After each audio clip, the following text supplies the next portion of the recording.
c'est sur une petite place qui est juste à côté de la Praia dos Pescadores, la plage la plus centrale de Cascais, celle située en plein centre-ville, que se trouve le nouvel établissement, le nouveau Café Joyeux, le second de la chaîne portugaise, après l'inauguration du premier, qui se trouve, nous vous le rappelons, en face de l'Assemblée da República, l'Assemblée nationale portugaise, toujours pilotée par Filipa Pinto Coelho. Ce Café Joyeux marque le succès du premier, puisque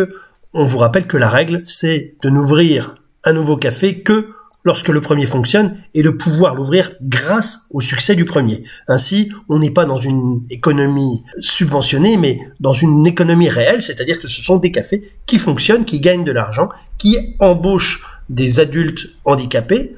mentaux, des gens autistes, trisomiques, etc., et qui leur permet de s'intégrer à la vie professionnelle, d'apprendre le métier, le service, la cuisine, la tenue d'un restaurant. Nous devons cette vertueuse idée à un entrepreneur français, Yann Bucaille, qui bien entendu était présent à l'inauguration de ce second établissement portugais, et qui a eu simplement l'idée de faire quelque chose pour ces enfants-là, pour ces jeunes adultes, pour les intégrer, pour qu'ils ne soient pas financièrement dépendants de la société, et pour créer une marque, un produit, un concept qui fonctionne grâce à des handicapés. En présence des représentants de la mairie de Cascais, qui ont visiblement été très enthousiastes et très aidants dans ce projet, en présence bien sûr de la secrétaire d'État à l'inclusion des personnes handicapées, Ana Sofia Antunes, il n'y a pas d'inauguration sans cordon. Et puis, une fois le cordon coupé, une fois tous les équipiers nommés, acclamés, eh bien, place à la fête avec l'hymne du Café Joyeux.